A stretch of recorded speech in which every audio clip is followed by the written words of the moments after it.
asalaamaaleykum mbokk yi maa ngi leen nuyoo di leen sant di leen ziare bu ñu sant yàlla pare man leen asalaamaaleykum donc yàlla na yàlla defal tawféex incha allah moolana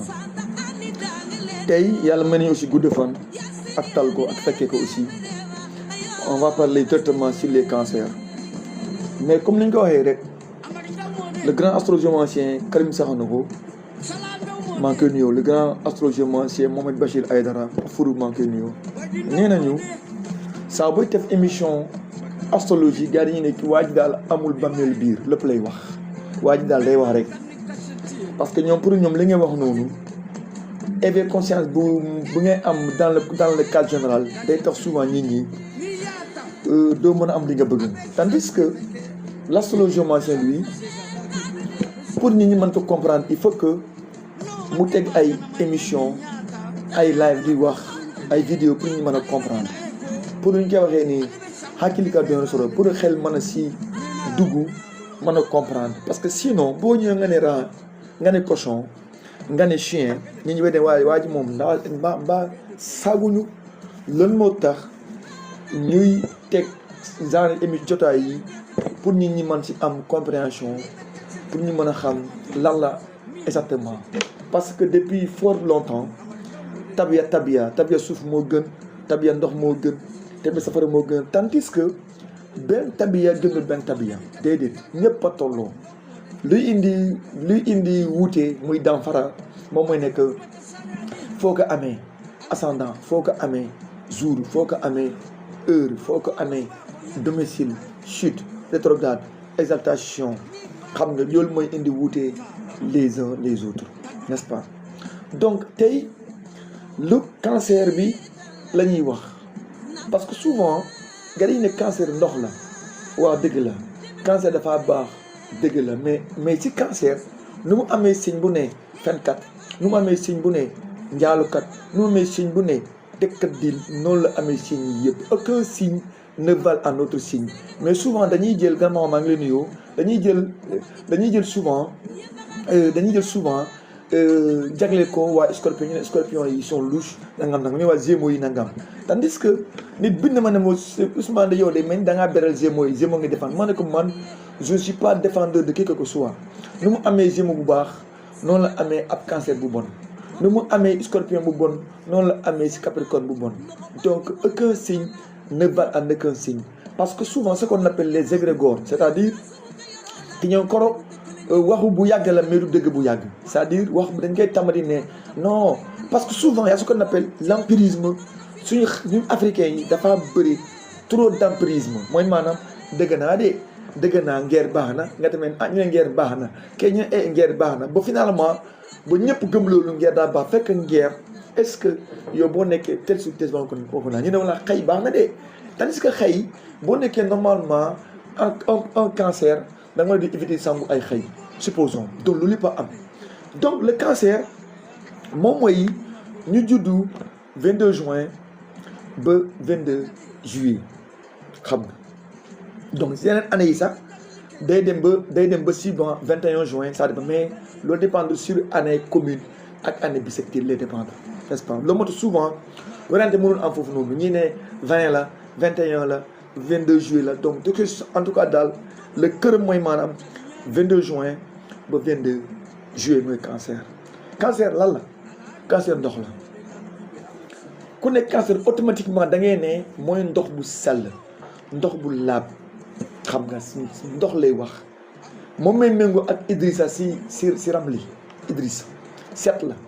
mais maanaam cancer mooy xam nga ñaar set moo am si adduna ñaar set la set si biti ak set si biir ginaar dafa set si biti mais boo demee ne ginaar dafa toog dañuy setu si ginaar la am tandis que cancer moom dafa laab c'est-à-dire laab mooy intérieurement il est bon ku laab la ku am iman la ku am ngëm-ngëm la comme yërmande la ku am intuition bu développé la set dañuy ne scorpion day am intuition bu développé dañuy ne les poissons sont visionnaires mais tous les signes d'eau ñoo partagé cette vision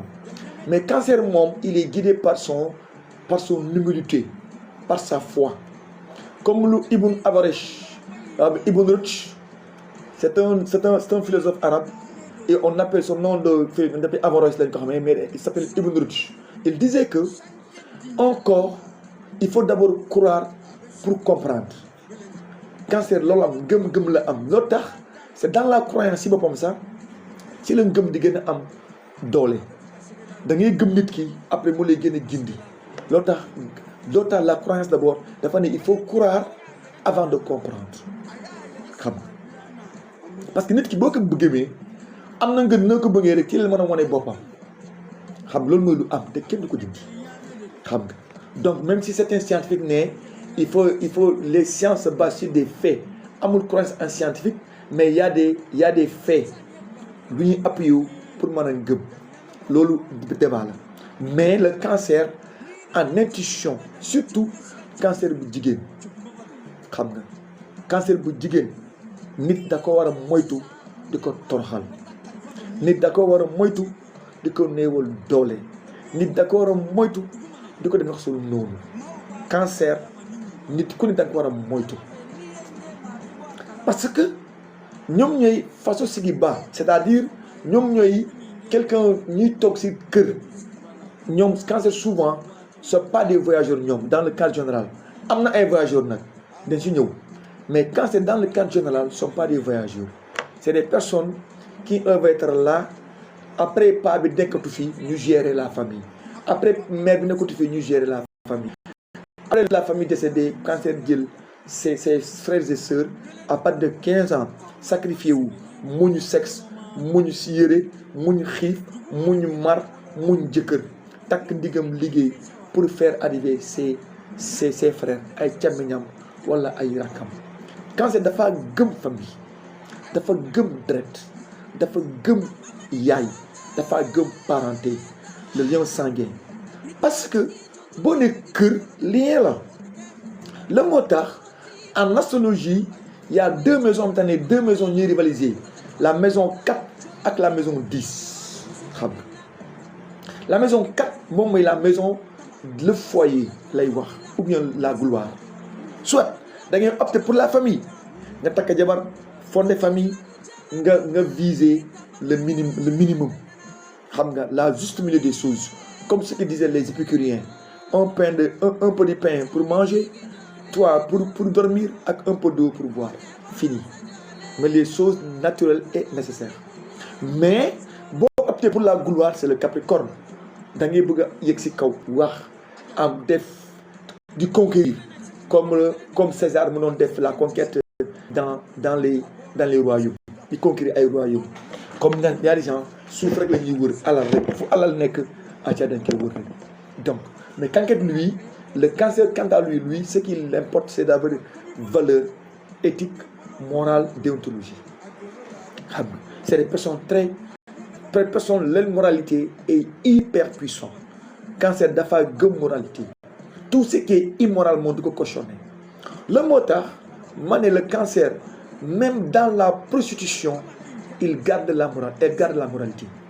dama doon wax benn imam ma ne non yàlla dafa ne kuy def nit boo saasam nee na te gëm naa ko aussi saasam nee na daal nit saa boo njaaloo iman na ko fa ma ne ko waaw dëgg la loolu duma ko weddi mais cancer saa bu njaaloo rek amatul c'est-à-dire amatul maanaam raison c'est-à-dire il est acculé c'est-à-dire amatul choix s'il est acculé cancer bu acculé rek parce que cancer sax waxatuma sax njaaloo sax même son propre mari sax cancer bu xolam mu neexul du def la femme sax sax nga def même son propre mari cancer bu nekkul ce qu'on appelle dans les conditions normales de température et de pression CNTP il ne va pas passer à l'acte sexuel xamu ko parce que nit dafa ragal dafa baax day jëlale il a un cœur très pesé un cœur très posé mën a jéggale mën a muñ mën a endurer le moo tax il faut que les gens arrêtent di jooyloo boo nekkee benn jëkkër wax ma la cancer ça de pour tous les signes du monde laa la wax nii boo nekkee jëkkër arrête de faire pleurer ta femme baaxut jigéen man ana solo dañuy dee yaram bu ngay tiim di si jouir la nuit bëccëg nga koy teg ay mbéj loolu c'est inhumain, c'est désolant xam nga vraiment ça c'est être un masochiste baaxut. Comment tu peux jouir le corps de boo gisee ba sa tootoo taxaw ah doo mën a am nga am teg ak sago corps boobu bu ngay tiim guddi bëccëg nga xëy corps boobu di ko teg naqar du yoon donc il faut que góor yi def attention sur cela. J'ai consulté une femme, elle m'a donné 5 enfants dont moom date yëpp a baax tous ces enfants dañuy am vidéo yëpp a baax normal. Ma ne mais dans la curiosité ma ne ko madame tu m'as donné tous tes enfants normal, donne-moi la date de ton mari et c'est sa date. Elle m'a donné sa date de naissance. Effectivement j'ai vérifié et j'ai trouvé que c'est un signe de cancer la ascendant Taureau la am xam nga juddoo lundi xam nga nekk année cheval n'est-ce pas ma gis ne kon kii chemin de vie 2 la am la femme encore donc elle a tout ma ne ba léegi non ma ne ba léegi doyul donne-moi la date de ton mari parce que astrologiquement ñoom noonu la ñuy doxalee ça bu gisee un fait day attirer attention day ne waa mais qu'est-ce qui est passé ma xool la date de son mari effectivement aussi le mari tout est net domicile exaltation lépp ma ne kon lan moo tax boo jëlee ñaari nit seen vidéo bu baaxee bu ñu sëyee lu fay génne lu baax la lay doon lu si ëpp xam nga mais nga jël vidéo bu am défaut ak ñaari am défaut nga bool leen en tout cas daal laa ilaaha illallaah rasulullah moom day am da si am donc il faut que les gens bàyyi xel si loola. Pour cela l'association buy consulter le mariage loolu lay xoolal cette femme là couple lépp a baax de doom yëpp ñëpp a ñëw normal ma ne non c'est pas possible quoi. Et mu doon une femme très pieuse jàppa njàmburam nangu xam nga son mari aussi may ko jàmm elle est libre de tous ses mouvements. Elle va là où elle veut, le mari ne s'en soucie même pas xam nga donc loolu mooy lu am donc le cancer buy jooy sax boo koy jooyloo sax normalement sax boo moytu am loo neex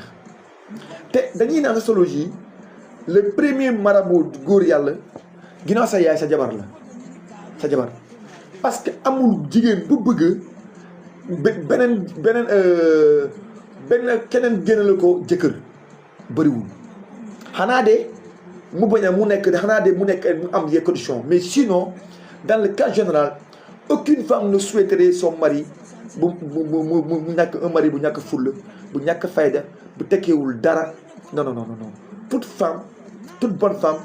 jëkkëram mooy sa vitrine moom leen damoo la moo tax même les hommes bu ñu génne sax dañuy ne papa solal lii si mbir lii nangam pour lan la parce que yooyu yaay vitrine bi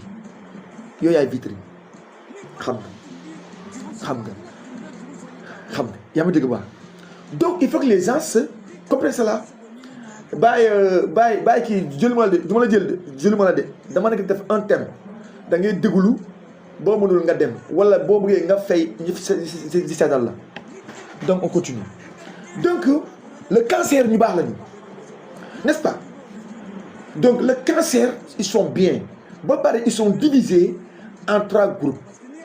jour baaxam moo nekk le jour bu gën si moom moo nekk un jour de lundi mooy domicile mooy jour baaxam exaltation moo nekk Vénus wala Taureau la exalté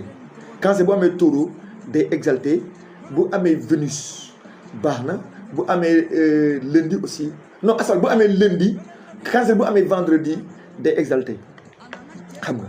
cancer bu amee Taureau des Vénus de Taureau day exalté bu amee aussi poisson aussi day exalté aussi donc on continue donc le cancer maintenant ñoom ils sont divisés entre 3 catégories mooy premier décan deuxième décan troisième décan premier décan bi le 22 juin la ba 1er juillet gouverné par Lune et Mars cancer yooyu ñoonu ñoo nekk les grands ñu mën a yar ñoom ñu mën a yar surtout bu fa amee lundi baax na bu fa amee vendredi aussi baax na loolu mooy lu am te kenn ko dindi parce que dans le premier décan c'est gouverné par Lune la ak Vénus moo fa nekk donc ku fa am Lune Vénus rek xamal ne yow déjà tu es déjà calé ak sa descendant moom même si lu mën a am ginnaaw loola tôt ou tard daal yàlla dina def sutura loolu mooy lu am kenn ko dindi n'est-ce pas donc le cancer boobu noonu ils sont bien ñoo gën a am jàmm dañoo yéwén baax nañu tabe nañu ñoo gën a aussi mën a ñoo gën a mën a aussi tolérer jàmm ju bëri cancer yooyu ñoo koy am le cancer deuxième décan juddu 2 juillet ba 12 juillet nekk lune mercure ñi may cancer yi boroom xam-xam yi jàngalekat yi kàngam yi cancer bu bëri wax même cancer bu naree dox sax di décan bi lay am cancer bu naree am jikko comme cancer singe jikko golo cancer singe bu nekkee si décan troisième décan juddu mardi il ou elle devient un grand voleur te kat dir lay doon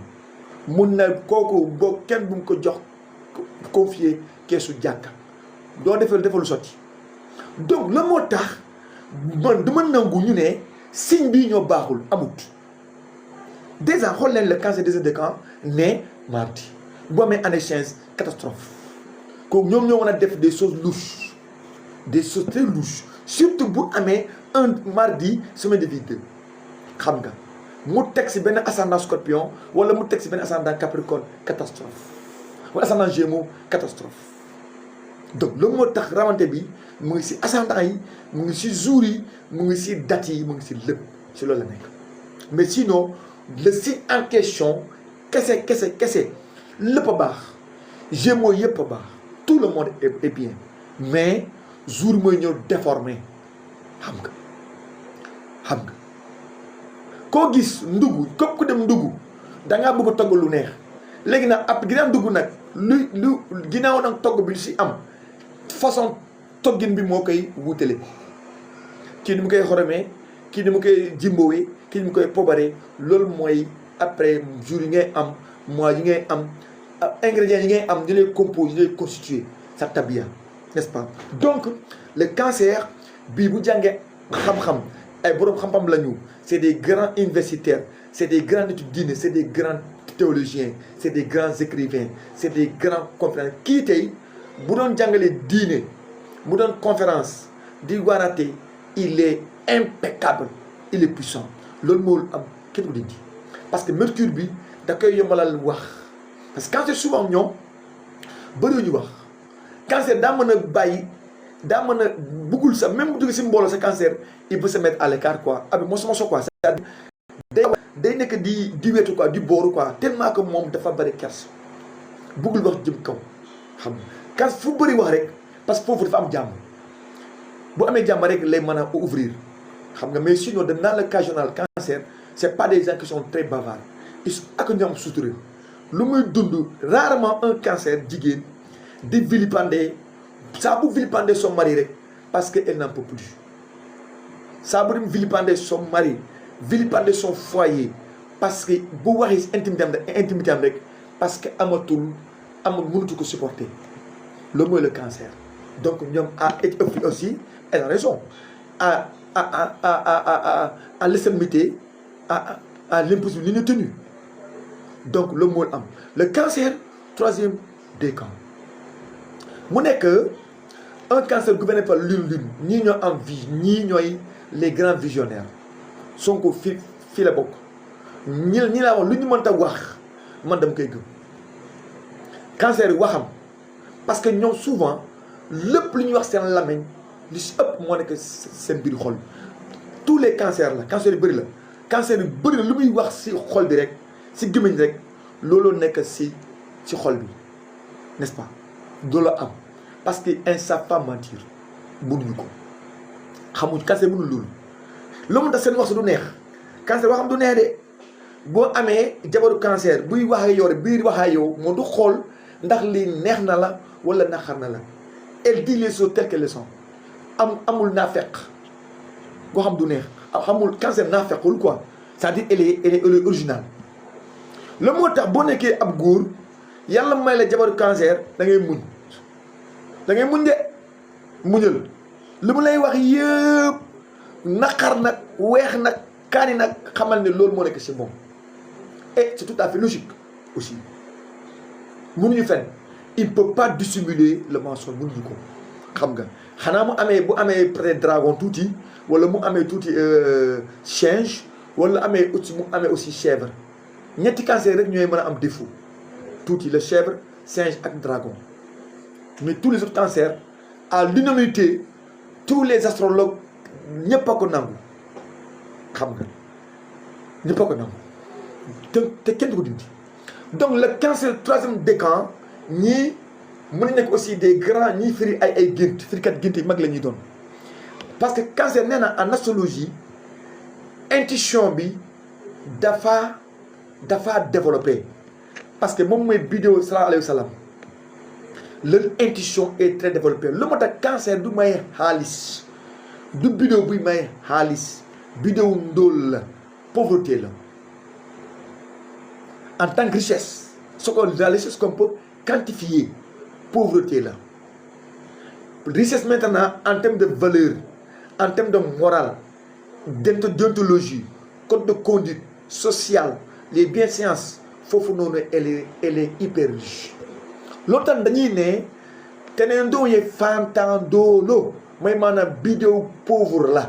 loolu tax ma dégg gars yi ne oui bidéo ndox di sam bidéo ndox la maam yi ooy diw de da ngaa génne ndox kii de bidéo ne ndox la ndaysaan baax na ndox de nangam ndox si bidéo ndóol la naataange lay indi naataange ak ndóol bokk ak am alal bokkul c'est une multiplication da koy bërile xam nga da koy bërile pour joxe mais suuf mooy denc mu ngeen jël benn parce que ku bëgg a denc alal da ngay denc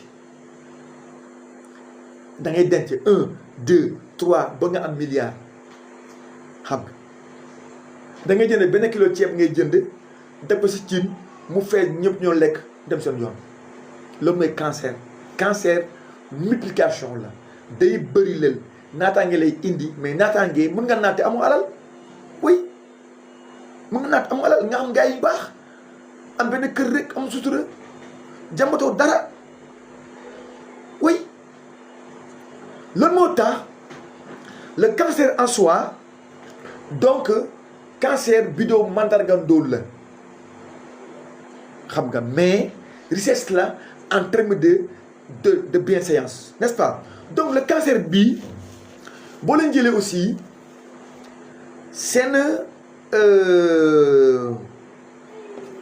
seen couleur xam nga dafay nekk couleuru blanc moo ci ëpp cancer blanc même nga nekk jigéen tey sax sa drap yi sa néeg sa nuisette tout le temps blanc boo nekkee góor sa jëlaaba yi blanc damay gis souvent sax suñu ñaataangoo mbaa ma tëñ sama sëriñ sama copain mara yi damay gis moom bu ñëwee sama la day ñëw tout blanc la man ko yow nan nga nekkee balance boo ñëwee blanc lion nga blanc rek ngay sol man ko yéen affaire xam nga loolu noonu arab moo indi loolu pour ñoom boo jàngee daara il faut nga sol jala bu weex sol sa kaala bu manteau bu weex sëqat lu fii yokkus bu weex nga yaakaar ne loolu mooy indi kii un jour dama nekkoon fee Dakar côté CCE benn gars ñëw fa di seetaan benn ministre foofu quoi fekk y avait un ministre là daaw bu ma woo ma dem foofu waaye ñu fekkante foofu quoi mu ñëw yore mbaxane bu weex course bu weex ak maakis bu weex ma toog quoi man maa ngi teg sama pantalon ak sama chemise ku naturellement léegi waa ñu ñëw ndekete moom dafa ñëwoon si boobu pour ministre bi may ko xaalis quoi man rendez-vous la amoon xam nga léegi mu ñëw ne ma non instant dama jógee fee ma ñëw fii nangam xam nga rek mu ne dama am benn kii tur yàlla bii di wirdu ma xool ma ne ko sa waay lii mbaxane bu weex bii course bu weex bii jala bu weex bii ak nga ne ni nga amee tur yàlla la kon de mu ne daf may ñaanal man ko déedéet yow mi ñëw di ñaan fi paas kay yow laay ñaanal kay yow kay balaa nga may ñaanal yow mi ñëw si ministre bi di ñaan xaalis di ñaan paas bi nga ñibbee yow kay course bi kay ñaan sa bopp oui la moo tax souvent loolu yëpp le grand astrologicien comme ça na ko nee na wallahi azim gars dañuy tiitalante rek la ñuy def rek seen kala bu kol bu nganda yi kol yi nganda yi ak sikkin bu nganda ba mbaxne bu nganda ma ne du dara de wari ibari ko xaalis la ñu wër xam nga parce que chaque domaine ak façon bi ngay ni nga tëjee sa bopp jinax xam nga di sëxal lu fii surtout man bu ma ngeen jaaxal sax sëxal li sax ñoo ma ko jaaxal quoi ah si sëriñ ku soose yi arfan ko tànde hade exemple du xural baat ma ne ko sawaay kala bu weex bii gant bu weex bii indul xaalis dara donc on continue donc le cancer moom weex la moom xam nga weex la moom n'est-ce pas le moo tax donc à part la couleur blanche couleur argentin bleu surtout bleu clair aussi ça lui va merveilleusement n'est-ce pas le cancer maintenant couleur yi aussi mën na changer beneen heure mën na indi couleur parce que heure bu ne aussi ak chemin de vie bu ne aussi day indi couleur am suppose bu nekk chemin de vie 6 couleur tam bu amee chemin de vie 6 bleu day dugg gris dugg vert dugg orange dugg bu nekkee chemin de vie 9 aussi donc nga gis maintenant rouge dugg xam rouge day dugg noir dugg aussi et rouge dugg noir dugg violet encore dugg donc même couleur day indi couleur ak année aussi mën na aussi indi aussi une couleur encore ak année bi n'est-ce pas donc le cancer aussi heure yi muy moytu généralement moom cancer heure saraxam normalement 8 heures la 6 heures du matin la ba midi mooy heure yu normale pour le cancer parce que c'est un signe matinal la cancer bélier tous les signes cardinaux seen sarax mooy de 8 heures la ba midi normalement de 6 heures à midi à 12 heures xam nga mooy le matin lépp li ngay def rek c'est le matin moo ci gën maintenant ascendant mën na ko changer animal bi aussi mën na ko aussi changer parce que animal mën na nekk fixe mutable yooyu noonu aussi mën na changer aussi les heures dama souvent duñ joxe yooyu du bëri quoi n'est-ce pas maintenant cancer maintenant bu tuddee lundi jour samedi moo koy opposé mooy le capricorne moo koy opposé mais si il est né lundi ak samedi heure yi muy moytu mooy 2 heures à 3 heures du matin 9 heures à 10 heures 16 heures à 17 heures 23 heures à minuit si il est né lundi maintenant si il est né dimanche encore dimanche ak samedi tout continue aussi 5 heures à 6 heures du matin 12 heures à 13 heures 19 heures à 20 heures si il est né samedi en détriment aussi heure yi muy moytu 7 heures à 8 heures 14 heures à 15 heures 21 heures à 22 heures donc j'ai dit il est né samedi il est né lundi heure yi bokkul fekk lundi la lundi ak samedi play moytu mais heure yi muy moytu 2 heures 3 du matin 9 heures à 10 heures 16 heures 17 heures 23 heures à minuit mais s'il est né samedi booba 7 heures 6 heures du matin lay moytu 14 heures à 15 heures ou bien 21 heures à 22 heures n'est-ce pas donc loolu maintenant par rapport jour bu ñuy ñëw heure bi aussi day changer en fonction jour bu muy juddu n'est-ce pas le cancer année yi muy moytu en tant que signe du cancer bu amee 22 ans bu amee 34 ans bu amee 46 ans bu amee 58 ans bu amee 70 ans bu amee 82 ans 94 ans année yi ñoo koy mooy les années yu koy opposé parce que en astrologie souvent damay joxe année yii mais nit ñi duñ ko mën a comprendre duñ ko exploiter c'est-à-dire année yi boo ko amee xamal ne da ngaa dugg en phase d'opposition yow nag boo amee fekk sa biddew dafa détriment sa biddew dafa am chute dafa am exilé rétrograde année yii moom da ngay moytu bu baax a baax sinon lu ndaw rek catastrophe xam nga parce que sinon souvent doomu aadama année yi ngay perte comme te maa ngi koy wax benn xarit naataango ma ne ko nit ñi croit que boo leen seetalee vidéo rek foofu la jeexee déedéet parce que sa année bu ne am na chiffre bu lay gouverner et ce chiffre là est gouverné par une planète donnée ou bien par une maison astrale bien donnée définie. Maintenant léegi ma jël sama exemple moi-même xam nga am supposons bu ma nekkee année 2003 maa ngi dans la maison de je suis opposé foofu noonu bu ma nekkee maison 2024 je suis opposé parce que 2023 le cancer me gouverné 2024 lion me gouverné Capricorne day opposé lion bu ma ñëwee 2025 maa ngi dans la maison des vierges donc chaque année damay ñëwaale ak samay vidéo sama jour mois ascendant chemin de vie moom ngay comparer ak l'année en cours xam c'est-à-dire l'année personnelle bu ngay am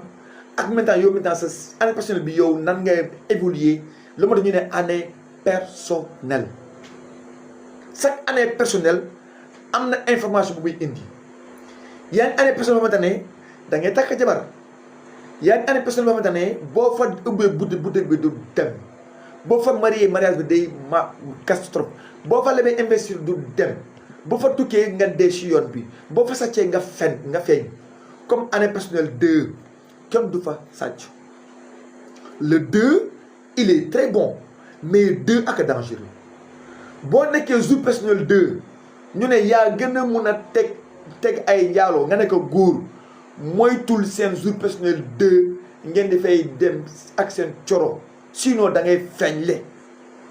attention le moo tax le grand astrologien Karim Sanokho le grand astrologien Mohamed Bassir Aïdara lu mu wax ma loolu laa gëm xam nga côté dia beera donte dia beera santé dia beera amul at buy neex ci ñëpp amul bés buy neex ci ñëpp amul weer buy neex ci ñëpp amul bërëb buy neex ci ñëpp loolu la am lu moo tax ikacogo yow nga xam nan nga war a doxalee dafa important lu moo tax astrologiquement si moom c'est pas quelque chose fixe ginnaaw bu la bu ñu la seetaalee dañ leen ne année temps boo ko amee moytu parce que année boobu noonu même si tu es exalté amoo benn chiffre bu lay opposé mais yow année en personne de opposition moo fa am déjà xam nga les capricornes année cochon sax dañuy opposé oui parce que y a des années bu lay opposé y a des années bu lay chuteloo y a les années bu lay exalté loo y a les années bu lay domicilier loo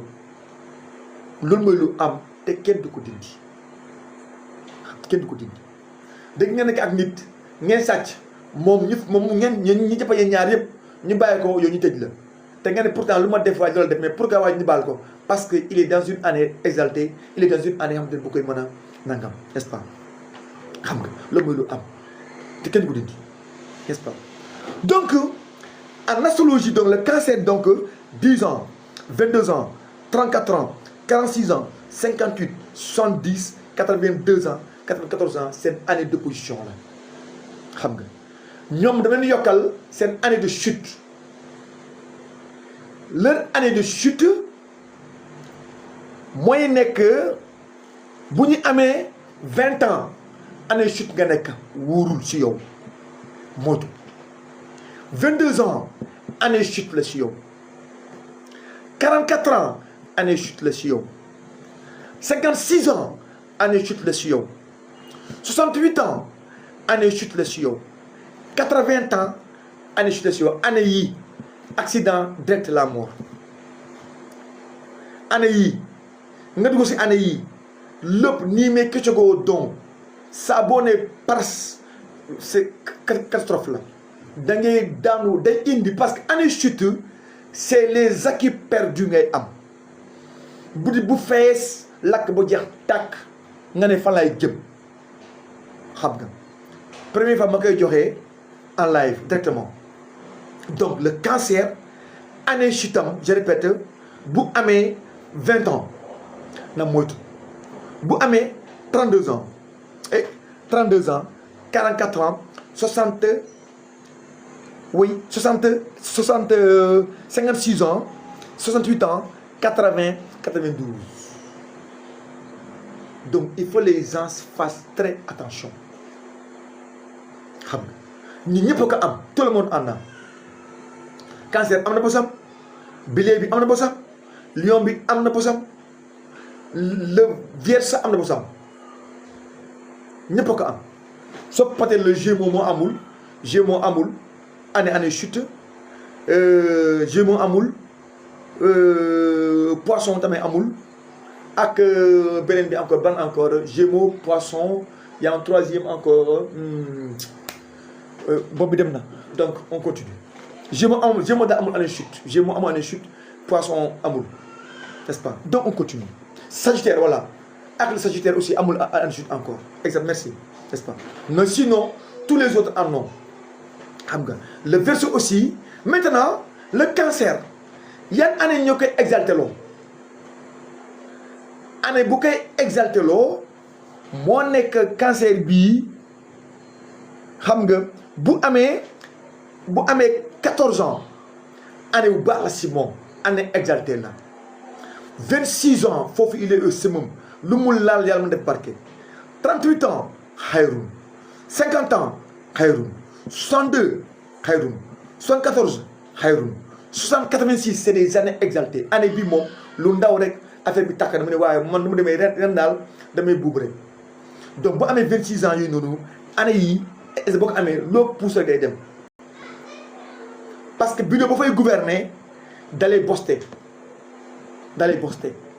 trop dalay boster surtout bu tombee si année 2 yi wala mu tombee année 2 yi année terminée par 1 2 3 1 2 3 0 1 2 3 xam nga année 0 année 1 année 2 année 3 voilà 4 années yi bu tombee nga am 26 ans si année yi non impec parce que bureau yi fay sampu dalay propulser vers kanam loo fan daal rek day dem boo amee exaltation loo fa def rek yàlla sutura nga ne man daal ren daal dafa neex trop fekk loolu moo koy indi te kenn ko dindi c'est la première fois ma koy wax tamit après di nga am si YouTube bi bon paree rek daa ngi def si YouTube bi. Maintenant le Cancer les années domiciliées pour le Cancer xam nga dafay nekk bu amee 16 ans foofu il est domicilié année baax na foofu baax na quoi sens la parce que exaltation ak domicile bokkul domicile mooy foofu sa bureau mooy lay gouverner à 100% foofu tu es favori mais exaltation mooy maintenant fii tu as toute la latitude de réussir un coup léegi nag exaltation mën na négatif comme mën na positif boo fa duggee ak vidéo chute boo naree xalangu ba dee ngay def encore donc on continue donc 16 ans baax na pour le Cancer 28 ans 40 52 64 76 ak 88 aussi bu ma nee ma aussi 100 ans baax na aussi bu fekkee am na 100 ans baax na donc année yi c'est des années domiciliées pour le Cancer, n'est-ce pas? Le Cancer aussi bu nekkee année rare il est bon parce que le rare bon on peut parler de tous les rares mais dañuy détailler dans le cas général xam nga maintenant émission bi def YouTube bi comme commencé naa émission rare yi après di ngeen mën a am chaque 5 éléments damay wax les 5 rares les 5 buffs après les émissions mën ngeen dajale yëpp ngeen coller ngeen am li ngeen bëgg mais sinon benn émission dafa xëj parce que lii heure la quoi la ñuy liggéey quoi n'est-ce pas? Donc on a 1 heure de temps ou bien 1 heure 20 minutes wala 16 minutes ñu arrêté bu jeexee donc le Cancer rare baax na parce que le rare dafa bëggee xaalis mais comme Cancer dafa am iman foofu il est bien mais Cancer rare na moytu parce que année rare bi c'est une année de chute la da ko sonal tuuti donc moom mais quelque soit alpha aussi Cancer rare dañuy réussir dañuy am alal parce que Cancer dafa am iman loolu tax moom dina mën a yéwén tuuti quoi surtout bu nekk rare métal baax na c'est un il est bien bu nekk rare de terre il est bien bu nekk rare du feu day bëri feebar ay problème yu dul jeex n'est-ce pas? bu nekk rare du bois tamit tane na Cancer rare baax na trop moom am na tuuti sa iman si wàllu ngëm-ngëm parce que tous les autres signe si wàllu signe de terre yi ak raa dañuy nay mais cancer moom même bu nekkee raa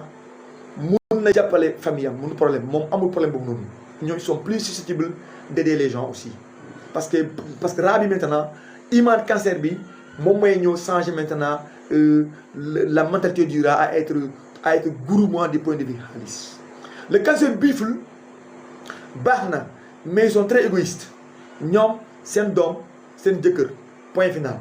wala yaayam papam moom boppam rek la tal xam nga la tax cancer buffle jour boo ko boolee ak benn capricorne coq l'un d'eux va mourir directement amul sa nii la moo tax aussi fii ma tax a wax góor yi ak ni ngeen bëggee ñaareel balaa ngay boolee ñaar jigéen sa kër xoolal d'abord yan genre mandarga lañu am boo jëlee ñaar tigre boole si kër googu doo ko mën a ilif boo jëlee ñaar coq boole leen doo mën a ilif kër gi boo jëlee ñaar chèvre boole leen indi nga problème ñaar gémeaux indi nga problème n'est-ce pas c'est des problèmes wala nga jël ab cancer nga boole ak verseau encore indi nga encore problème donc il faut faire très attention ni ngeen bëggee takk ñaareel yëpp et la latitude maintenant de comparer votre chiffre de numérologie chiffre sens bi chiffre de maison ak avenir nga mën a asseoir une très bonne ménage xam nga lu am mais dama am xaalis rek ba am takk fu ma neexee sa kër yaa ko tas loolu lu am te kenn du ko dindi n'est-ce pas donc le cancer buffle purement égoïste têtu comme du mule du dëgg déedéet te moom elle est tellement bien dans la médiation c'est-à-dire booy ñëw ak sa xata di yuuxu la fille elle va parler doucement mu nijaay loo yuuxu li da ko jar xam nga loolu Oustaz Alioune Sall di ne jigéeni woyaa yooyu xam nga elle sort si biti ñëpp ne cette femme là elle est excellente macha allah ça va Eva mais wallahi azim li ngay dund si kër gi yow rek yaa xam ak yàlla xam nga lan moo tax le cancer buffle si tu es un homme amoo principe amoo t'es pas ancré t'es pas calé dans la tête bàyyi ko mu dem mënoo ko yore parce que kooku du dëgg déedéet parce que le cancer des moom bélier boo ko takkee nga am nga nerveux wala scorpion tigre takk ko supposons tey da nga ñëw sa liggéey nga sonn nga ne madame may ma ndox ma naan mu ne naa maa ngi ñëw nga waat encore mu ne encore maa ngi ñëw encore nga waat encore ma parce que elle est très lente buy dox sax doo dëgg bruyam elle part doucement elle marche lentement te elle am pression xam nga bu fekk yow t'es pressé bàyyi ko laisse-la tranquille waaw aussi ak les hommes qui aiment beaucoup le sexe bu leen uti cancer bàyyi na ko mu dem wala boo koy uti nag je vous conseille, je vous donne un conseil ayez la latitude ngeen satisfaire ko xelam dal xol bi dal cancer góor bu bëgg a jigéen bàyyil cancer mu toog demal sa yoon dama uti leen beneen signe bu dul cancer dégg nga util poisson mu tane sax wala nga uti bélier rat xam nga wala en tout cas daal les xam nga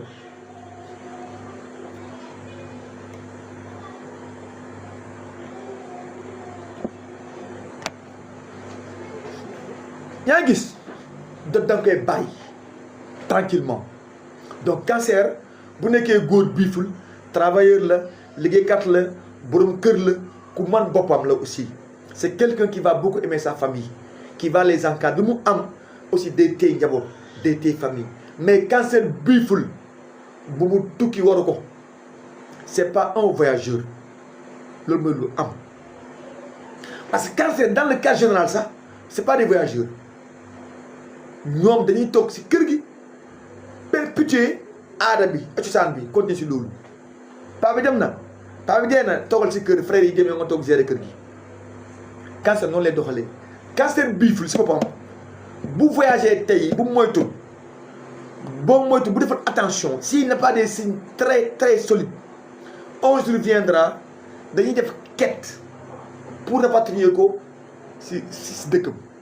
dañu sonn ñoom daal lu gën jàng dem def immobilier nga jàng sa alxuraan jàng sa métier sa maçonnerie wala ngay béy wala ngay jaay alimentation nga yor sa xasida yi di ko jàng sa boutique toog cancer noonu lay def wala nga yor sa bible wala sa injil yaa xam li ngay jàng daal li nga gëm parce que vidéo amul diine waaw kenn ku ne daal nous on est là pour tout le monde boo nekkee góor jigéen daal da lay seetal xaw boo nekkee homosexuel dañ seetal boo nekkee bandi dañ lay seetal ñun suñu yoon ko si waaw ñëpp lañ seetal suñu yoon ko si donc cancer femme dafa baax cancer biiful du voyageur cancer biiful c'est pas on bu nekkee jigéen sax mu tane parce que jigéen comme au moins sax nit moo koy yore sous sa responsabilité parce que vidéo bu naree métti toujours si góor lay gën a métti parce que en généralement jigéen suñu aada góor mooy yore kër donc jigéen moom même bi doom baaxul sax mais góor mën na ko yóbbaale loolu mooy lu am n'est-ce pas donc le cancer biiful du voyageur xam nga moom ak le taureau tigre ñoo yem képp taureau tigre tamit du voyageur moom mu demee bu moytul du ñëw de du ñu bisi de taureau tigre du voyageur arrangé wu leen gis nga donc le cancer biiful moom il reste à la maison restez chez vous buy dem daal den fi lu wóor lépp baax fi ngay dem daal tout est millimétré xam nga mais bu fekkente ne yow da ngay ñëw da ngay def parce que yaa ma neex rek xam nga yéen a gis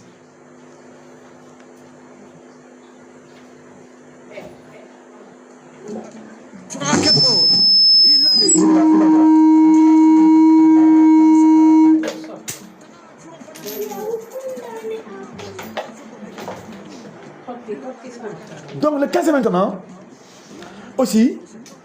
ñoom c'est des gens hyper bons aussi cancer chat ma dafa baax parce que ñoom c'est des personnes très rigoureux n'est-ce pas ñoom am nañu charisme am nañu intelligence am nañu aussi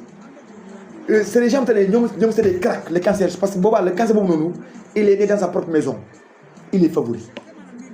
cancer chat yu bëri même fekkee da nga wuti bayre nga am sa business doxul mu kale yaa xam mënta doon business bu kale utile cancer chat nga dugal sa magasin mu lay jaayal day avancé képp ku yore entreprise jëlee sa direction de marketing xaw ma marketing lay wax xaw ma lan daal en tout cas daal moom daal na yore direction moom dane direction bii bostee bu yore en tout cas cancer chat moom dafa baax si kër sa naissance sax si biir kër sa bonne nouvelle la def naa émission sur les vierges mu ngi si YouTube bi def naa émission sur les gémeaux mu ngi si YouTube bi def naa émission sur les capricornes mu ngi si YouTube bi donc tey on fait les cancers xam nga dem leen YouTube ngeen seetaan seen lépp mu ngi foofu noonu on continue donc le cancer bu nekkee chat bonne nouvelle la si kër gi mën na ndóol de mais deneen sax mu jur si kër gi demee ne kër gi daal day naat xam nga nit ku teey nit ku baax nit ku dal nit ku jovial nit ku machallah surtout bu amee chemin de vie 2 day am bayre bu amee ascendant bu baax xam nga impact loolu mooy lu am n'est-ce pas les cancers chat sont bien le cancer bu nekkee dragon mooy cancer bu mën a dox cancer buy dox 100% mooy cancer dragon parce que cancer ci norme yi ñoom ñu bëri duñ dox kat femme mën a dox dëgg c'est le dragon mu mooy dox kat du togg mukk anamu dem na moom mooy cancer bu gën a am nag ay baat ginnaaw nag xam nga le cancer dragon parce que ñoom ils sont pas stables duñ toog ci kër xam nga n'est-ce pas donc le cancer il faut ngeen xam ne cancer dragon moom day dox loo tax kooku noonu nag bu amul éducation bu amul ascendant mu normal ñoom nag ñooy cancer yoo xam ne dañuy am tuuti perversité quoi xeexkat aussi même le cancer chat tamit day xeex si cancer chat aussi day wex cancer chat day wex kat comme bélier parce que cancer fa ne cancer moom en tant que tel mun na muñ mun na teel a jéggale mun ngeen xeex sax léegi la mu ñëw ne ma nijaay baal ma mun na def loolu mais bu naree xeex dëgg bu la bàyyi na la suur na la àdduna àllaaxira cancer bu bàyyee jëkkëram bàyyi na la parce que moom da lay seexlu moom bu la see bàyyi da lay seexlu c'est fini parce que duñu tel décision xam nga la ma tax cancer si boppam sax bu fekkee tey da nga koy marié xam nga attends-toi de il faut nga mën de course marathon parce que tout le temps day yéene après dindi du tële wóolu parce que il faut que mu informer tous ses amis ses proches diw est-ce que diw mais nag si yaayam bu la ne baax nga papam baax na ñëpp nee nañu ñëpp apprécier rek moo day apprécier cancer moom day def bala mu dugg ci sax day defal enquête de moralité lay def xam nga parce que ñoom bëgguñu góor bu rëy góor bu tiitru violent bëri wax surtout doo julli cancer bëggul góor bu amul diine bëggu ko déedéet mën a fen ñàkk fulla amu yërmande si mag amu yërmande si xale amu yërmande sa yaay xam nga cancer bëggul loolu déedéet non donc le cancer dragon moom doxkat la ñoom dañuy dox xam nga dañuy dox trop ñoom dañuy voyager export import ñoom lépp dañuy def ñoom ñooy les cancers le plus ouverts xam dans les grands business dans l'état dans l'armée souvent ñoom ñoo si ëpp daal dans les métiers am te ne da ngay dépassé bu baax mais cancer yi bëri dañuy toog jàngale kër ga boutique jaay artisanat métier da lañuy am daal xam nga c'est des casaniers quoi n'est-ce pas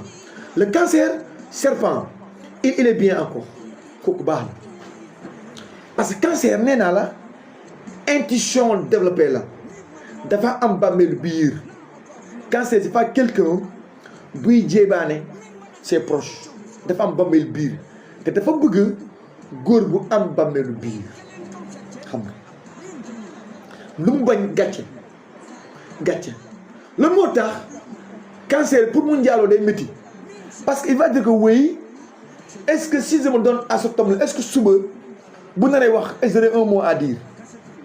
benn te su ko gëm te aussi dañoo gëm yàlla trop dañoo gëm yàlla cancer il a tout espoir que conscience que dina baax xam nga mais bu nekkee serpent léegi loolu day gën a baax fi maintenant may devient maintenant un cancer très maintenant averti kooku duggante nit ñi bëri ba kooku day xaw a jàpp njàmburam quoi xam nga day discret elle est très discrète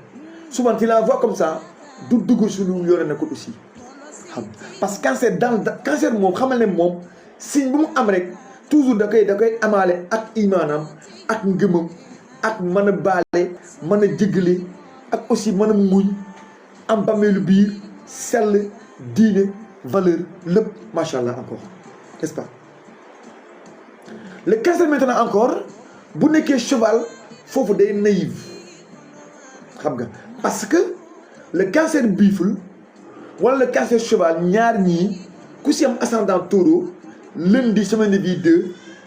bu ñu xasee engagé wu si yow xam buñ la bàyyi ñooñu góor bu ñu bàyyi rek kooku ñëpp nañ ko bàyyi un cancer buffle cancer cheval lundi ascendant taureau semaine de vie 2 mu sëy ak góor bàyyi ko wala mu sëy ak jigéen bàyyi ko kooku ñëpp nañ ko bàyyi kooku baaxul même si astrologie ñun dañuy ne nit ku ne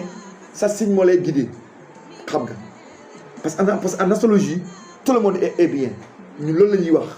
mais comme waxtaan xam-xam la il faut ñu wax aussi noonu aussi n'est-ce pas donc le cancer cheval ku baax la ku laabiir la ku naïve la il est trop naïf kooku lu mu la wax rek loolu la ñun souvent sax bu ñu diine bu ëpp sax ñu mag yi dañuy ragal sa seen gudd fan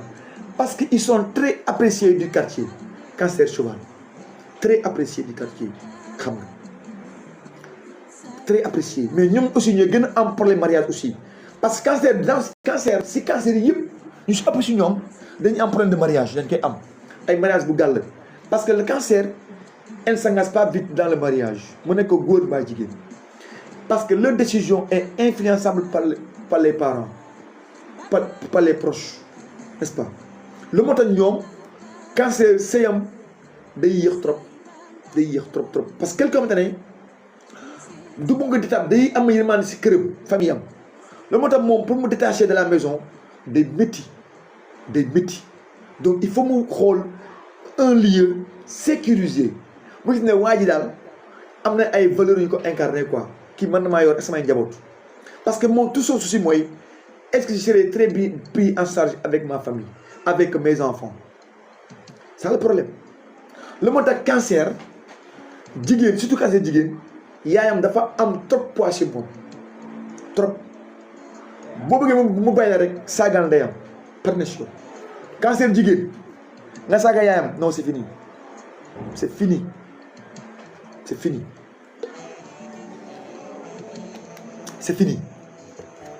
donc il faut que nga xam loolu donc le cancer cheval ku laa biir la ku baax la mais souvent dañuy naïf ñooñu boo amee doom dee ko nëbbu lu bëri parce que souvent ñoom ku ñooñu ñëpp lay wóolu moom du détecter menace parce que moom buy wax elle parle avec cœur moo tax le cancer chèvre kooku nag attention cancer buy teg dil cancer victimisation cancer buy manipuler cancer buy sos cancer buy wër ndomb buy laxas jaan si ay mbir yi mooy cancer chèvre surtout bu nekk chef de loup xam nga du am benn melo elle devient une personne stéréotypée doo ko xam jamais de la vie xam nga cancer chef de loup elle est stéréotypée mais bu nekkee métal cancer mooy métal moom c'est un grand mécanicien que ça soit rat métal buffle métal chat métal dragon métal serpent métal cheval métal chèvre métal singe métal coq métal chien métal ba ci cochon métal elles sont redoutables ñoom c'est des grands mécaniciens c'est des grands ñii dañoo xarañ ci wàllu liggéey c'est des scientifiques c'est des cracks sans exception là parce que cancer bu amee métal rek day am don c'est des miniers ñi liggéey ci mine d'or yi ci mine jugement yi pétrole xam nga ñii di mën liggéey ci loolu aussi n'est-ce pas donc le cancer maintenant bu nekkee chèvre mariage difficile xam nga difficile victimisation mën a wax lu wóorul jaay la pour am si yow dara li mu lay wax j'avais une femme bu ma sañoo sama kër change la quoi maa ngi koy nuyoo bu ñëwee damay jënd paquet mouchoir laa jënd teg damay teg mouchoir nii quoi yu bëri quoi mun na bul sax daal toog dégg waa rek commencé jooy xam nga dégg waa rek commencé jooy cancer seen noonu lay mel oyof si rongoñ dañuy cancer yëpp la nag dañuy jooy bu ñu amee lu métti dañuy jooy boo ko jàndee boo ko wàññee maanaam boo ko peeralee quoi nga jàndi ko nga gëdd ko rek cancer surtout nga teg si mbooloo gàcce la cancer akara ga gàcce mais singe moom dafa mel ni ku yore géej ci biir bëtam ak chèvre yi xam nga mu ñëw ma ne ko cancer man Ousmane ma ne ko yow sa papa la sa papa kooku la ma ne ko sa papa daal boo ko bëggee mu may la comme elle vit un peu difficilement du ma mën a wax lépp quoi man sa papa bi da nga koy jay quoi da nga koy jay man ma pour am noonu laay def de man damay ñëw rek wa papa nii rek mu may ma ne ko voilà tu vois ma ne ko voici loolu ma seen jikko ñoom dañ lay piéger c'est comme des vierges le cancer singe jikko vierge lay am quoi da lay teg dil day teg dil dëgg man cancer singe si je le vois dama koy xamee xam nga elle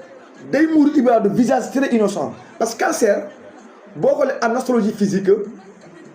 seen visage dafa am visage bu mu tane c'est comme visage bu mu tane buy refléter la tristesse quoi visage un peu sadd kanam bi day sadd te adversion nga waa ji dafa am souci yu bëri un visage soucieux sadd même souris bi sax cancer du mënul souris noonu quoi déedéet ñoom bu noppee rek da mel ni quelqu'un qui est tout soucieux fekk du dara il est comme ça dañuy teey calme yaru xam nga mais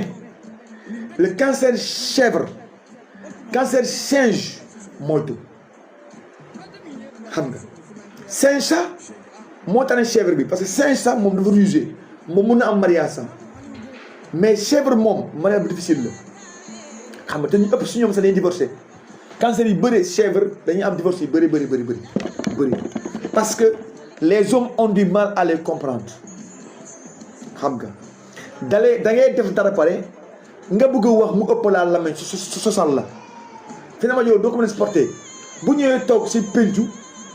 bu waxee nga yaakaar ne non ñëpp ñeneen na yow la ñëpp après da ngay ne waa mais kii foofu la Oustaz Alioune Sall wax jigéen woyaa yooyu foofu laa koy waxee nag saa bu génnee wax ñëpp ne ñooy famille dafa yaru ki amul problème mais fekk yow miy jëkkëram yaa ngi dudd safara si kër gi mën a sos mën a jiiñ victimisation mooy loolu cancer chèvre mais ñoom tamit ñooy bëri doom dañuy jur comme cancer moom aussi souvent sax élément ndox yi boo xoolee vidéo nit comme ni ngeen doon ñu xool astro thème yi souvent ñoom boo bëggee xool nit ki fan la saa bu côté ndox bi am problème rek kër cancer bi am cancer baaxul rek xamal ne jafe-jafe doom day posé wu souvent xam nga si astro-thème yi quoi donc le cancer change moom bu nekkee mardi il peut être un délinquant un tekkati dil un chef de gang surtout mardi bu amee mardi xam nga ay sàcc ay fen ay triandage détournement xam nga donc parce que foofu lay chuté xam nga cancer bu chuté bu nekkee chèvre en chute mardi mu nekkee singe chute mardi mu nekk chat chute mardi day xeexkat la incontournable ingérable n'est-ce pas ingérable mais bu amee ascendant capricorne dur tête la cancer biiful ascendant capricorne dur dafa tête dafa dur du dëgg xeex rek xam nga donc la ma tax jour yi day changer aussi day indi jikko yu bëri mais mu nga nekk un cancer singe am ay valeur boo amee suppose ascendant yu baax tranquille comme taureau tamit da ngay dëgg bopp parce que le singe ascendant kawe le cancer ascendant taureau ne année singe tamit kooku déglu kenn boppam rek lay déglu du déglu kenn xanaa boppam n'est-ce pas donc le cancer coq donc cancer yëpp ñi am problème mariage yi su ëpp si ñoom cheval chèvre ak singe mais singe moo tax parce que singe moo dafa muus quoi moom mun na jouer avec son intelligence quoi parce que moom dafay ñor quoi day muus mun na def ses dégâts du am traçabilité quoi mais si c'est le chèvre moom amul moom day wax rek xam nga n'est-ce pas le cancer coq c'est un lion boo jëlee un lion nga teg cancer coq bi teg la même jikko xam nga foofu laay ne boo nekkee ab jakartaman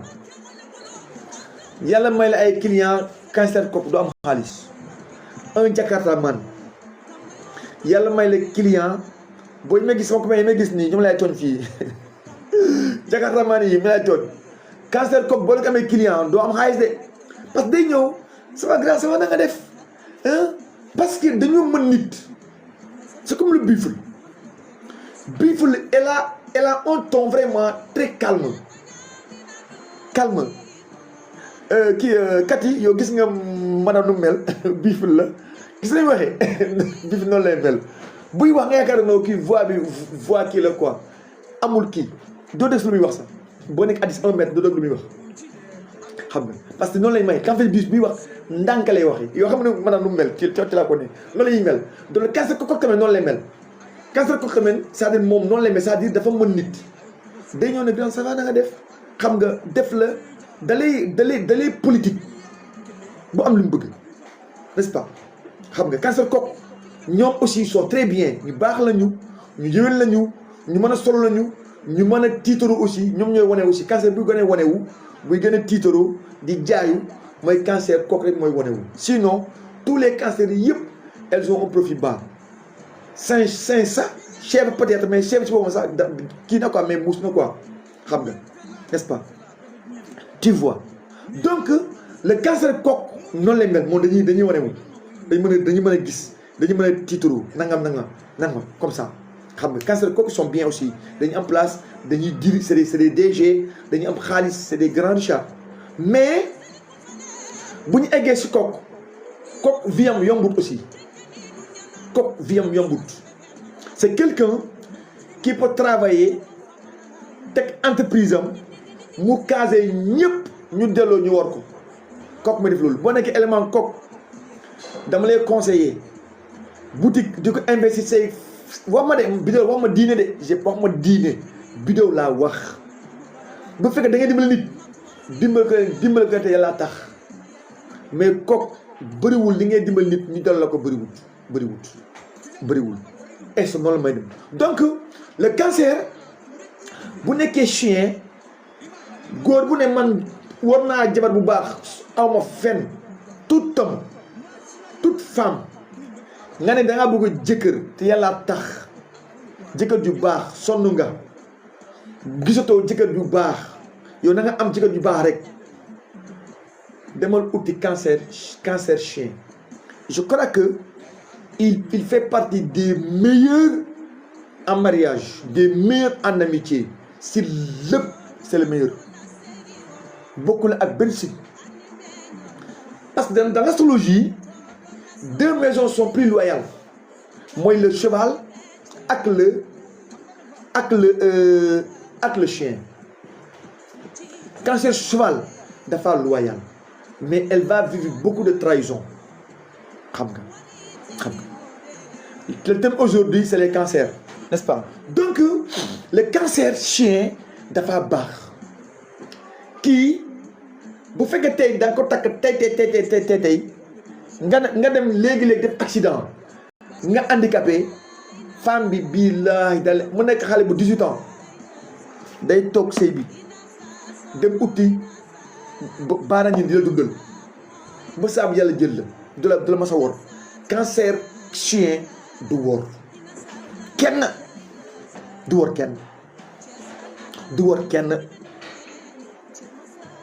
dañu loyal boo lekkee suuf ngeen bokk ko boo lekkee sombi bokk ko te koñ ba da ngeen dund dans la dignité dans la souffrance atroce femme bi day toog xaar la c'est elle s'engage à vie le cancer chien lu ma tax ñoom ñëpp ñu bëri cancer chien yu bëri fin de vie dañuy dans leur fin de carrière dañuy sonn parce qu'ils vont voir que ils ont aidé tellement de gens mais malheureusement hélas ils n'ont pas été leur monnaie ne les a pas été rendue c'est-à-dire seen jëf yi ñu doon def nit ñi duñu leen ko delloo le cancer chien lu ma tax en astrologie si damay ne ñoom il faut être égoïste mun nga nekk tey benn DG DRH si benn société nga embauché ñu bëri taxaw leen nga dem retraite koo si xool koo seen mu daw la cancer chien da koy dund cancer chien da koy dund donc en astrologie ñii lay wax il faut nga égoïste parce que ñun waxuñu diine waxuma diine man bidéo laa wax si cadre bidéo laa wax xam nga diine moom moo ne day jàppale sa ton prochain mais cancer chien moom lii maa la ko wax bind ko téere dañuy mën a taxaw nit ba fat seen bopp mais fu ñuy mujjee ab ndóol la ñuy mujjee parce que kenn du leen loo tax ñoom si ñoom pon seen alal bu ñu koy am sax c'est-à-dire alal bu ñuy am ni ñuy amee alal mooy maanaam seen kóolute seen xol seen sellité seen jub seen nite loolu la nit tu la gis si ñoom mu dimbal leen bu nekkee chien d'eau foofu day baax bu nekkee chien de terre day baax mais bu nekkee chien du feu ak chien métal cancer boobu noonu day sonn surtout métal il va travailler dans la dignité kenn du ko yërëm ci kaw suuf xam nga même ses parents là kenn ko xool te lu mu am bokk ak ñoom aussi day liggéey ba dee dans la pauvreté absolue lu mu am mu bokk ak ñi te kenn ko gërëm surtout bu juddee guddi le cancer chien ne guddi dama leen di fàttali loolu ngeen bàyyi xel ci loolu sa problème rek doon na la problème le cancer chien guddi wax ma cancer chien c'est toutes les personnes nées année chien la nuit xamal ne 24 heures chrono nga jag boo nga chaque jour que Dieu fait problème day ñëw sa kaw ba ngay sangoo suuf problème du ñàkk dans ta vie jiñ la balaa ni di la xam ngeen jëflante à distance ñu wax yow lépp kii dafa bon kii dafa soxo parce que xet le chien du teel a jege nit bu la xamul nii bala nga koy xam ngeen jëflante ci nga ne kii nit kese la les signes du chien noonu la ñuy mel dañuy am souvent réserve mais boo leen xasee ubbi rek di am nitu kese lañu surtout le cancer chien ku baax la ku laabiir la ku am diine la ku am sell la macha allah bu amee détriment nag souvent mën nañ leen jikkoy encore parce que chien souvent dafay infidèle surtout le cancer bu nekkee ascendant scorpion ne mardi catastrophe ascendant scorpion ne lundi ndóol baaxut donc on continue le cancer cochon tamit pareil le cochon souvent képp ku bëgg a jiite normalement wax ma diine bidéo laa wax ma diine de Sénégal dafa naqaree waxal nag je suis très factuel si wàllu diine si wàllu bidéo cochon moo gën fuuf sarax lu leer laa lay wax nga dem say mbir dem ba métti jëlal mbaam xuux nga saraxee ko ak a baax sarax parce que boo leen xoolee y a aucun président képp ku bëgg a nekk politicien nga bëgg a nekk njiit da ngay wàññi lekk yàpp xar baaxut yàpp xar lu ko tax a wàccee c'est pour apaiser, c'est pour sauver de l'âme parce que daal Ibrahima dafa teg Ismaïl bu ko rendi yàlla ci par le biais de Jibrilu yàlla indi ko xar en remplacement xar day fànq pour fànq la pour épargner l'âme de Ismaïl xam nga sarax bu gën foofu ci sarax yi waxuma diine encore je répète astrologie laa wax mbaam xu daal amul sarax bu ko gën sincèrement si wàllu naataange boo ko mënee nga def ko xar tamit képp ku ba nekk DG nga bëgg nekk renommé nga bëgg a accepter yeneen niveau de la vie wàññil la xar dee ko lekk par tuuti xar bëri baaxul du ko lekk baaxul béy sax moo gën xar côté wërsëg sarax béy sax moo gën fuuf sax sarax si wàllu am la wax de waaw ku ko mën na def man nag wax ma encore diine bidéo laa wax mbaam xuux moo gën xar foofu léegi nag ku nekk si prison si feebar tolof jafe-jafe dama am rabak xar moo fa gën xar c'est pour épargner la souffrance la pour apaiser la souffrance la bu la neexee demal jënd sa kilo mbaam xuux fii nii garage wu Bignona dañ ko fay jaay nga dem lakkalu man sa temps yi passé laa xam sax foofu dañ fay jaay te sax fa laa doon jël oto pour dem Casamance xaw ma woon sax foofu dañ fay jaay nekkate ay mbaam xuux benn paa moo ko wax man lu ma ci xam doo gis client gars yi dañuy laxas ak ñooy jëndee ma ne ko moom mooy loolu en tout cas du taxaw day jeex foofu donc yàpp xar donc le cochon mala bu baax la daa am barke dafa am barke trop barke la am le moo tax le cancer cochon tamit macha allah dañoo am wërsëg macha allah cancer cochon normalement ñun ne dañuy ne de même bu amee chute bu ndóolee rek na bu naree sonn ba ñu koy jàppale nan laaj ay mbokkam ñii wala cancer cochon je suis factuel bu amul doom rek bu amul doom nan laaj ay mbokkam aussi cancer cochon bu amul doom ñoom dañuy bëri njaboot car macha allah xam nga même am doom sax dal di yomb duñuy sonn dans l'accouchement les cancers cochon le cochon cancer bu ko amee balance bu ko amee capricorne bu ko amee verseau bu ko amee tous les signes la wax ne cochon moom mooy meilleur parce que moom en lui seul moom moo am ñetti mandarga alal bu bëree lekk bu bëree wér bu bëree wér lekk ak alal cochon rek moo ko am ñetti moo ko am la moo tax le grand astrologien Karim Sakho le grand astrologien Mame Bachir Aïdara nee na cancer bu nekkee cochon bu nekkee balance dañuy ne noonu ils ont la diarrhée de la fortune ils ont la diarrhée de la fortune la ñuy am xam nga te du ñu énervé mukk dañoo nite et ay affiche dof fekk macha allah crack la ñu da gis nit kii nga xeeb ko si jëmm si solin xam nga mais walla azim boo leen jëflante si xam-xam nga gaare loolu mooy lu am il faut que les gens fassent très attention xam nga la moo tax un jour dama génne fii mag sama ci caat yaay mu ngi manqué yow caat yaay mu ne waaye yow ne ma ne ko caat yaay Lamine Fapal moon bàyyi gars yi rek mel noonu parce que pour que may loolu cochon day trompé ñu bëri si àdduna c'est le signe le plus complexe parce que moom fu mu dem day adapté boo ko yóbboon Chine elle vit en chinois boo ko yóbbee Japon elle vit en japonais boo ko yóbbee si ndóol yi les pauvres xaw ma en Libéria wala xaw ma Somalie elle va vivre comme ñoom day solu comme ñoom lekk comme ñoom du ma soo wane sax abda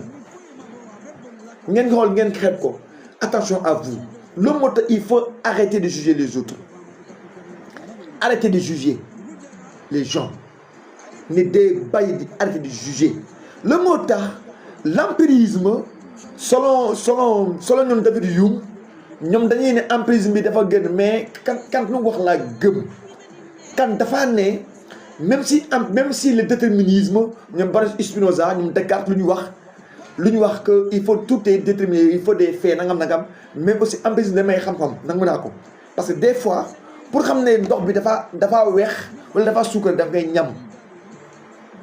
donc mais souvent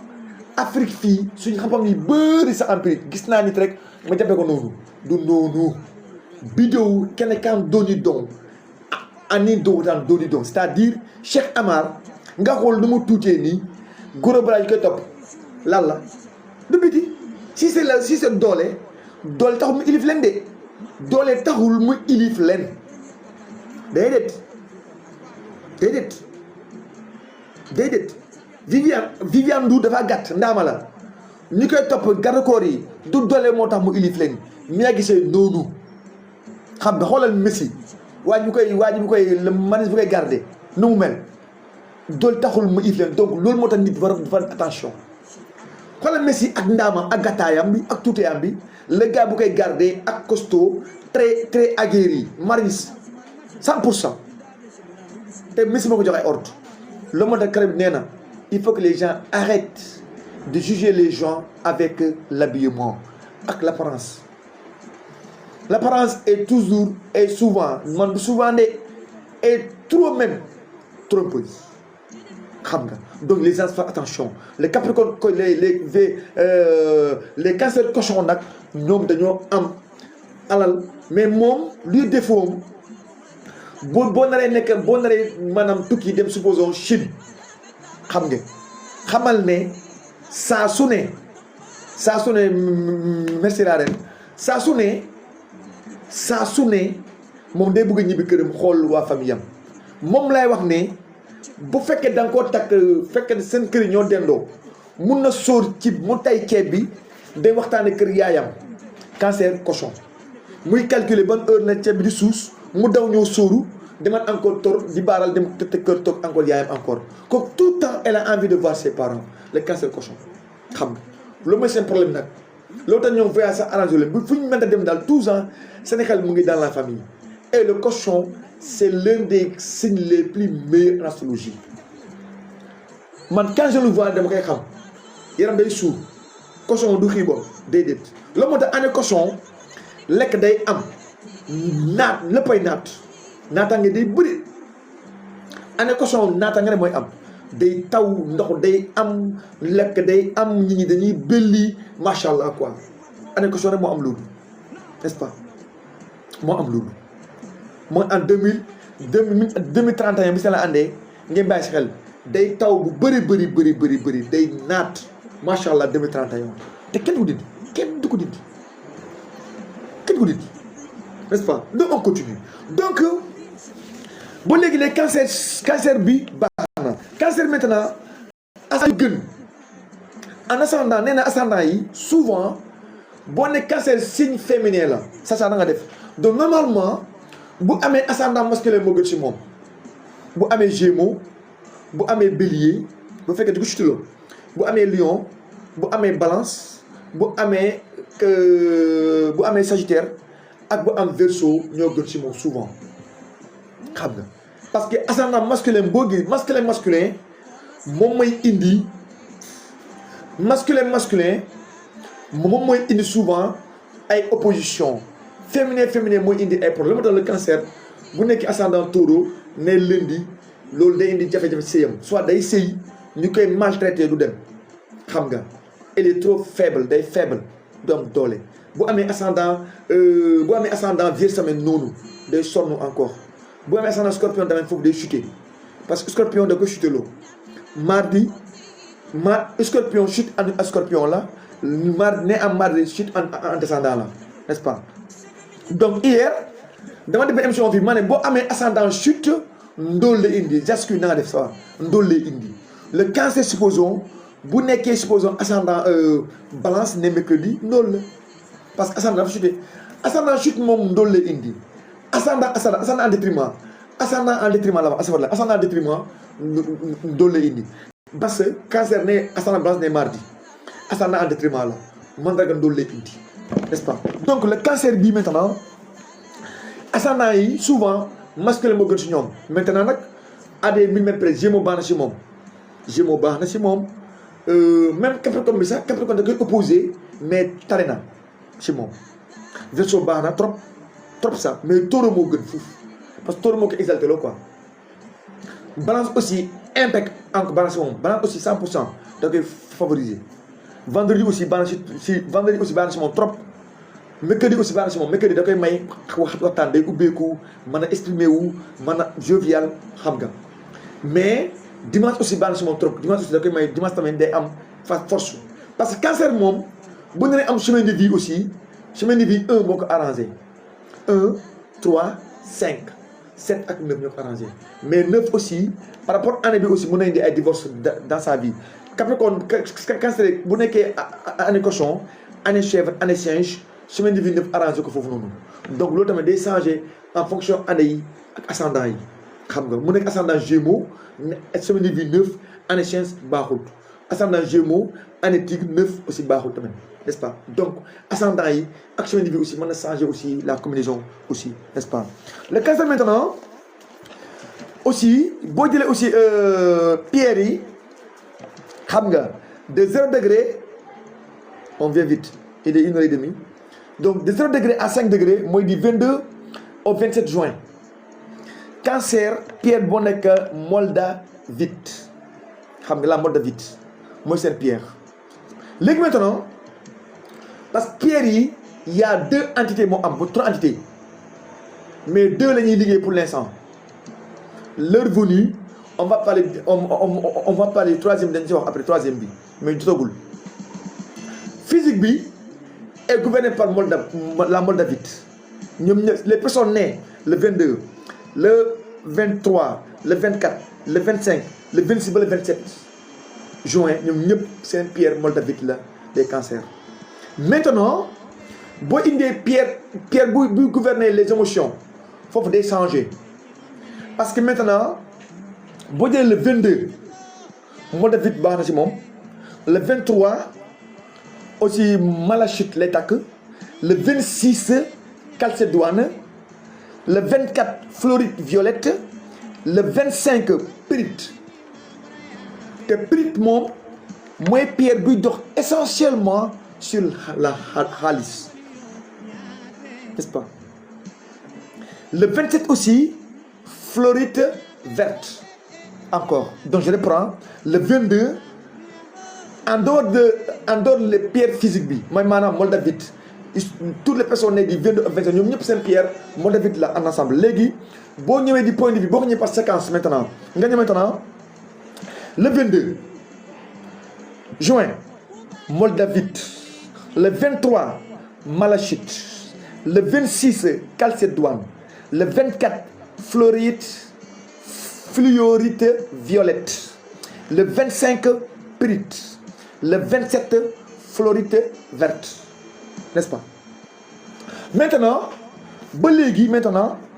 en dehors de 5 jours yi sarax aussi parce que boo xoolee aussi ñi tamit demee souvent le 22 ak 27 juin seen sarax jours yi sarax moo nekk demee souvent le 8 avril le 5 septembre nga ñëw encore le 22 juin le 17 août, n'est-ce pas? Mais dans les fonds le cancer bi maintenant bu juddee du 27 au 22 au 27 juin saraxam sarax cancer bi c'est lu weex la wala sarax jullit lu tooy mbaxal sombi lépp lam de tooy na ak les fruits frais le frais lu tooy lu weex cancer loolu lay sarax léegi en fonction aussi jour day indi saraxam année aussi day indi saraxam aussi am na sarax du mois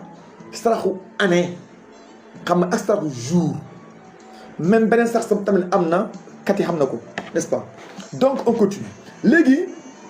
mën naa ne cancer yi seen sarax mooy lu weex xam nga lu tooy lu c'est maanaam sarax nitu diine mooy nga nekk chrétien nga nekk juif waxul jullit diine la wax diine nitu diine rek waa axlu kitaab xam nga képp ku am gëm yàlla daal am nga diine, n'est-ce pas? léegi mais boo koy spécifier maintenant mën nga ne le 8 avril day tombé ak le 19 degré du bélier foofu dafay sarax céréales la ak viande xam nga le 5 septembre aussi pour ñi day tombé ak le 13e degré du vierge foofu dafay sarax les tubercules ak les céréales, n'est-ce pas? Tubercule mooy patate pomme de terre wala céréales mooy ceeb dugub mbokk yooyu noonu, n'est-ce pas? léegi maintenant le 22 xam nga juin day tombé ak 1er degré du cancer foofu day sarax comme maanaam lu tooy fruit lu weex nitu diine wala yëre suukar xorom yëpp baax na, n'est-ce pas? le 17 août day tombé ak 25e degré du cap du scorpion foofu tamit day sarax maintenant les produits halieutiques les sarax produits halieutiques yu jógee si biir ndox bi ak aussi les tubercules. Donc on continue là maintenant les cancers nés du 28 juin au 2 juillet moom mooy 5 degrés à 10 degrés du cancer ñoom seen PM moo nekk malachite. On avance heure bi léegi mu jot le cancer né 10 degrés ba 15 degrés moo nekk les cancers nés du 2 juillet au 6 juillet ñoom seen pierre mooy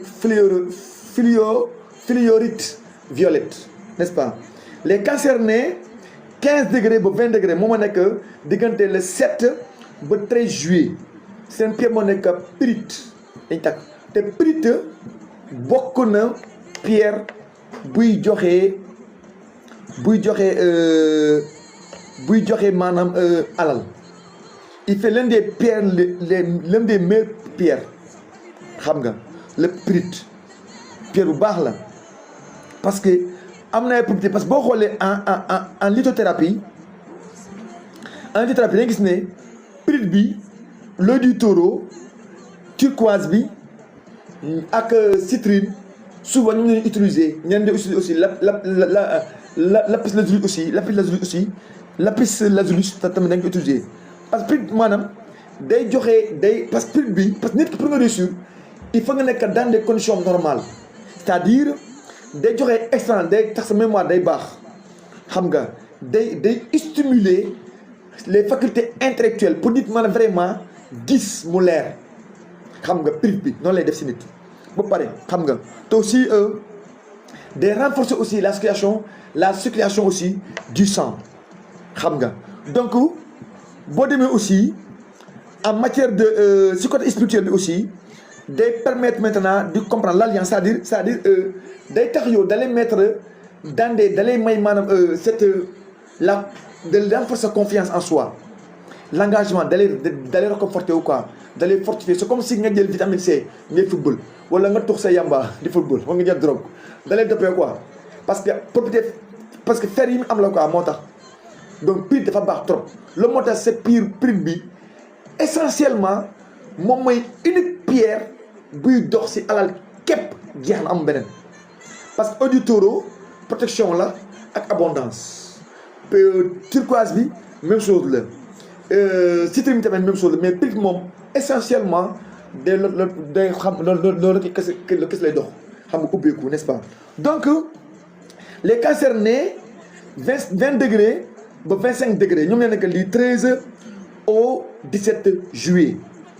du 13 juillet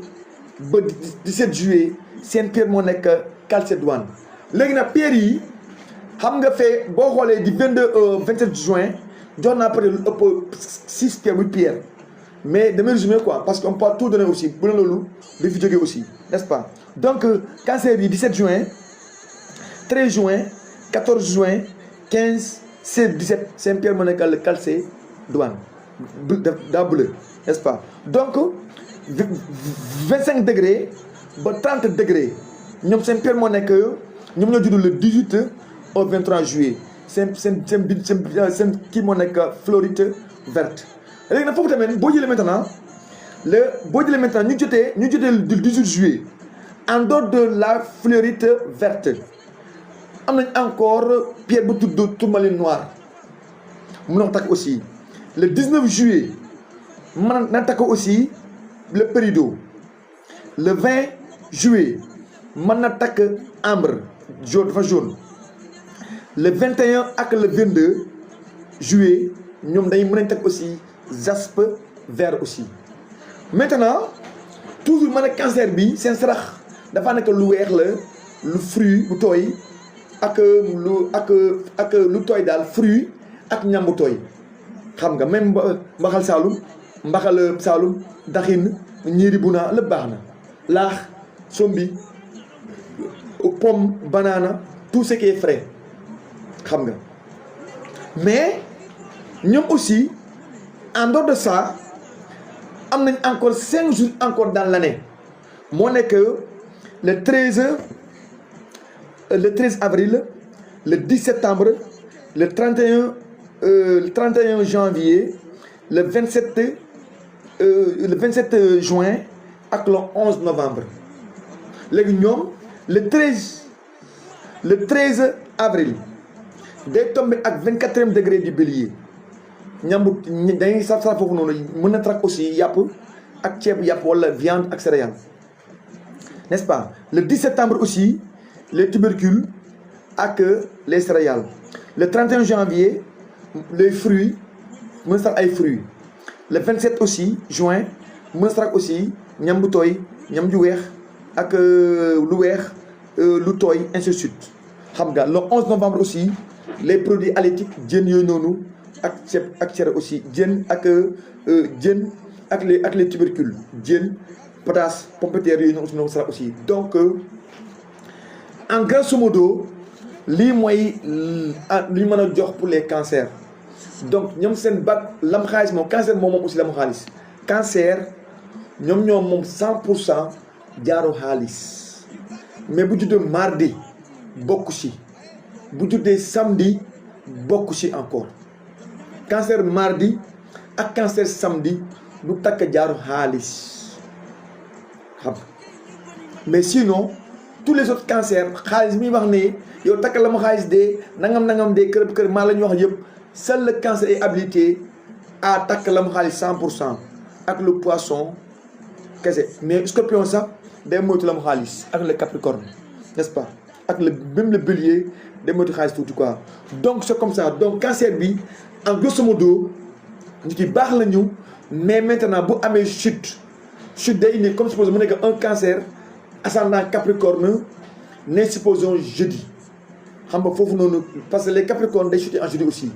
xam nga donc foofu noonu chute la boobaa baaxul loolu ascendant chute la am après ak yi mun a ñàkk wala mu nekk un cancer ascendant lion ne samedi foofu am na détriment en ascendant baaxul ci moom ndóol lay indi mu nekk un capricorne ascendant scorpion foofu day chuter parce que capricorne cancer day chuter en scorpion ak day chuter ascendant bi day chuter en scorpion parce que en astrologie il faut ngeen xam termes yi dafa xaw a compliqué c'est-à-dire boo nee détriment nga ne opposition chute si ascendant ak descendant bokkul ascendant détriment mooy maanaam yow ascendant mu ngay am ak jour bi ñoo dul ànd nga nekk ascendant sagittaire ne mercredi boobu ascendant détriment la loolu mooy indi tol si wàllu am nga jàng bu am diplôme ngay chômer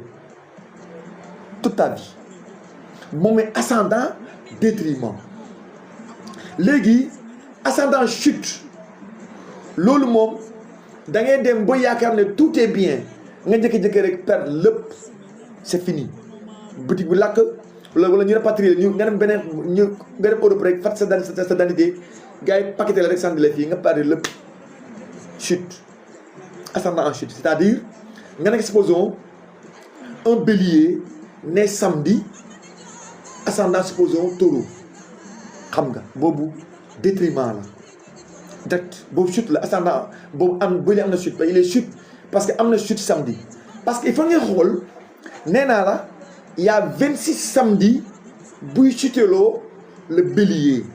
il y a 26 samedi bu dul chuteloo le bélier il y a 26 samedi buy détriment le cancer mën na judd samedi fekk amul benn détriment aussi exemple un cancer ascendant Verseau ne samedi foofu amul détriment amu fa yaa nañ tout 100% c'est bien un cancer ascendant Scorpion ne samedi jour bi détriment mais ascendant bi am na chute ascendant am na chute n'est-ce pas donc loolu maintenant foofu mooy xam-xam bi quoi maintenant loolu moom on peut pas le donner aussi à 100% aussi loolu moom c'est pour les élèves ñi jàng ñoo am loolu quoi donc te ñu ngi yéen fii ak cancer yi donc vidéo bi ça sera publié si YouTube bi si kam tuuti quoi ngeen am ko en intégralité anyebe bamanan kedoma check baba marfa baba lo dafla